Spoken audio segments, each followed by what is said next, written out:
Karine Becker, bonjour. Bonjour Isabella. Alors, vous avez une carrière qui commence dans tout ce qui est communication et marketing. En fait, vous avez d'abord grandi au Luxembourg, puis vous avez commencé votre vie professionnelle à New York. C'est quand même un lieu d'exception pour commencer. Ça, tout à fait. Et donc, d'abord dans une chambre de commerce, et puis après, tout de suite, où vous avez d'ailleurs fait de la communication et du marketing, et puis tout de suite, vous avez créé votre propre entreprise. Et puis, finalement, vous êtes arrivé à créer une autre entreprise, en tout cas à créer une filiale d'une grosse entreprise ici en Belgique, mais dans les ressources humaines. Alors, pourquoi être passé de la communication marketing aux ressources humaines?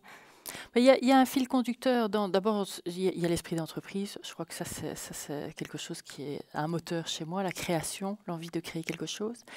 Et puis, entre la société de marketing direct que j'ai créée en 92 et Transearch International, donc ma boîte de chasseurs de tête, le fil conducteur, finalement, est une excellente connaissance du marché des entreprises et toute une recherche d'études de marché, parce que la chasse de tête, pour moi, s'apparente à une étude de marché. Quand on recherche un candidat pour un client, on fait une étude de marché, du marché à ce moment-là. Donc, c'est un snapshot qui est très ponctuel en vue de trouver le meilleur candidat, celui qui apportera le plus de valeur ajoutée à l'entreprise. Ce qui voudrait dire que par rapport aux autres chasseurs de tête, vous avez une recherche qui est différente, enfin une méthodologie de recherche qui est différente, étant donné votre background. Voilà, tout à fait. J'avais effectivement, enfin j'ai toujours, mais c'est ça qui a intéressé Transearch, c'est que j'avais une compétence de marketing direct, qui est dans le direct aussi, donc tout ce qui est gestion d'équipe, d'appels et téléphonique, parce que la chasse, c'est surtout une approche directe par téléphone. Et donc, il faut gérer des équipes là derrière qui doivent appeler. Il faut une systématique d'approche. Il faut connaître les fichiers. Il faut savoir où se renseigner pour avoir toutes les informations. Et donc, c'est effectivement, je dirais ça, le fil rouge dans mon métier. C'est inhabituel. Mais je dirais que c'est un petit peu ça qui a motivé mon saut du marketing direct vers la chasse de tête. Ce qui est inhabituel aussi, je crois, c'est d'être une entrepreneuse et donc d'entreprendre régulièrement et puis d'arriver dans un grand groupe et de travailler essentiellement, évidemment, pour des gros clients parce que les PME font beaucoup moins appel à l'executive search que les grands comptes. Est-ce que vous voyez une différence de profil parmi vos candidats? Est-ce que ça vous arrive de temps en temps de dire « Ah mais vous, je vous verrais plus dans une petite structure ». Ah oui, oui, tout à fait. Mais c'est là notre rôle en chasse de tête. Et je préférais dire et arriver plus souvent à faire la pêche de perles. Hein. Vous comprenez ce que je veux dire? C'est très joli comme expression. On a un rôle de consultance. Et on a un rôle de consultance vis-à-vis de nos candidats. On a un rôle de consultance vis-à-vis de nos clients. Et donc, effectivement, parfois, j'ai des candidats qui viennent avec des questions et un gros questionnement sur leur carrière. Alors, sans faire de coaching, parce que ce n'est pas mon métier, je leur conseille effectivement des voies d'approche, des voies de recherche, des voies de remise en question, de réflexion pour trouver la bonne voie. Quitte à ce que ça ne corresponde pas à vos clients.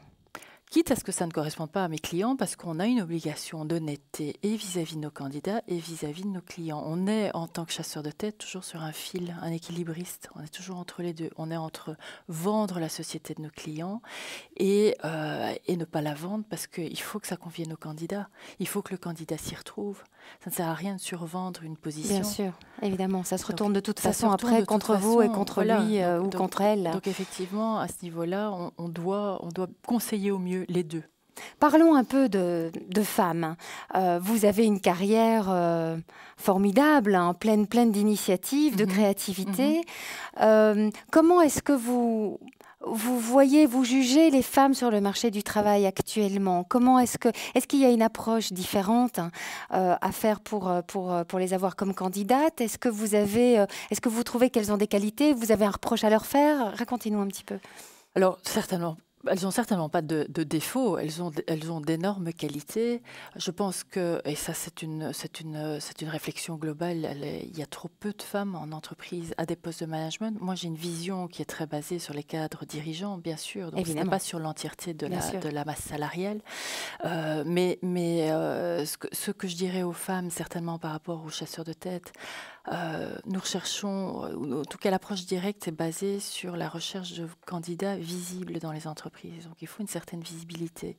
Les femmes, par leur modestie naturelle, ne se rendent pas suffisamment visibles. Alors si j'ai un conseil à leur donner, c'est effectivement de faire en sorte d'être plus visibles dans les entreprises, d'oser sortir de leur timidité, de se montrer plus et finalement de se faire repérer. Alors à ce Pour moment-là, nous qui faisons de la communication, voilà. elles ne font pas assez de self-marketing. Elles ne font pas assez de self-marketing, effectivement. Elles pourraient en faire plus. Alors, c'est pas évident. D'un autre côté, je pense que dans les entreprises, il y a une grosse adaptation à faire aussi, qui est de pouvoir parler aux femmes et de pouvoir les promouvoir. Vous savez, il n'y a pas si longtemps, je parle à un chef d'entreprise qui me dit « J'ai un poste de libre et la meilleure personne pour le combler, c'est une femme.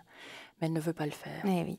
Et il me dit « Elle manque d'ambition. » Je dis « Mais elle ne manque pas d'ambition. Il faut lui parler autrement. » Et les femmes, il faut leur parler autrement. Et le jour où les dirigeants d'entreprise comprendront qu'on ne s'adresse pas aux femmes comme on s'adresse aux hommes, eh bien, je pense qu'il y aura beaucoup plus d'ambition de la part des femmes et certainement beaucoup plus de réassurance à prendre des postes à responsabilité, parce que c'est ça qui leur manque. Ce qu'elles ont, c'est peur de prendre des postes à responsabilité. Est-ce que vous pensez que le milieu des chasseurs de tête est conscient de cette différence-là et quelque part du rôle d'éducation qu'ils ont, aussi bien auprès des candidats que des entreprises?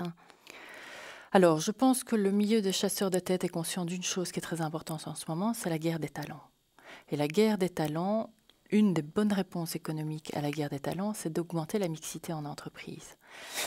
Malheureusement, nous sommes tributaires de la demande de nos clients. C'est-à-dire que les clients viennent chez nous pour des postes de cadres et de cadres dirigeants avec une demande très particulière et très formatée. Nous voulons tel type de personnes avec tel type de compétences. À ce niveau-là, il n'y a principalement que des hommes, il y a très peu de femmes. Oui. Donc on n'a pas beaucoup de choix pour aller chercher des femmes. Bien sûr, quand on voit une femme, on doit apprendre à l'évaluer différemment de la manière dont elle est évaluée par des hommes. Et en tant que femme, j'essaye de faire ça, d'avoir cette approche-là. Mais avant de pouvoir recruter ou proposer plus de femmes à nos clients, il faudrait qu'il y ait déjà plus de femmes dans les postes de management. Et oui. Et donc la démarche, elle se fait bien avant. Et plus de femmes qui se positionnent en tant que potentielles candidates pour des postes comme ceux-là. Tout à fait. Alors en tant que consultant, je pense qu'il est du devoir des chasseurs de tête, comme je l'indique avec la mixité comme réponse à la guerre des talents, de conseiller nos clients sur le fait qu'ils doivent augmenter la mixité dans leurs entreprises et que s'ils veulent résoudre la guerre des talents et la difficulté à trouver des candidats, eh bien, il faut qu'ils passent par là. Donc là, je pense qu'effectivement, en tant que consultant, on a un rôle à jouer là-dedans. Karine Becker, merci beaucoup pour ce témoignage et bravo pour votre carrière et ce parcours étonnant, extrêmement créatif. Comme de nombreuses femmes, je pense. Merci. Merci, au revoir.